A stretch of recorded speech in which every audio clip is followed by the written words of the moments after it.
வணக்கம் ஃப்ரெண்ட்ஸ். நம்ம இந்த வீடியோவில் என்ன பார்க்க போகிறோம் அப்படின்னா, காக்டெயிலுடைய கால் சிதறி போச்சு. ஸோ அதை வந்து நம்ம எப்படி ரெடி பண்ணலாம், முடிஞ்ச அளவுக்கு எப்படி ரெடி பண்ணலாம் அப்படிங்கிறத பற்றி தான் இந்த வீடியோவில் பார்க்க போகிறோம். ஆக்சுவலாக இந்த ப்ராப்ளம் எதனால் வருது அப்படின்னு பார்த்தீங்கன்னா, ஒன்று ஹெல்த்தியான ஃபுட்டு வைக்காதனாலையும் வரலாம், இன்னொன்று பேரண்ட் வந்து சரியாக அதுக்கு ஃபுட்டு கொடுக்காதனாலையும் வரலாம். இன்னொன்று பார்த்தீங்கன்னா, நம்ம வந்து பாக்ஸ் வந்து ஓவர் சைஸ் கொடுத்துருந்தாலும் சரி, அதுக்கு க்ரிப் இல்லாமல் பாக்ஸுக்குள்ளே வச்சுருந்தாலும் இந்த மாதிரி ஏற்படுறதுக்கு வாய்ப்பு அதிகமாக இருக்குது. ஸோ அதை எப்படி ரெக்டிஃபை பண்ணோன்னா, நிறைய பேர் ரப்பர் பேண்டு போட்டு அந்த மாதிரி பண்ணுறாங்க.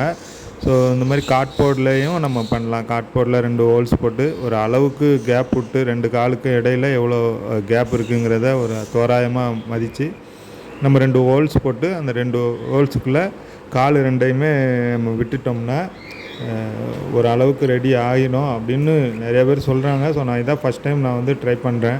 பார்த்தீங்கன்னா இப்படி தான் கால் வந்து அட்டைக்குள்ளே சிக்க வச்சுருக்குறோம். ஸோ ரொம்பவே கஷ்டப்படுது. எந்த அளவுக்கு ரெக்கவரி ஆகும்னு தெரியல. ரெக்கவரி ஆச்சுதுன்னா அடுத்த வீடியோ போடுறேன். தேங்க்யூ ஃபார் வாட்சிங்.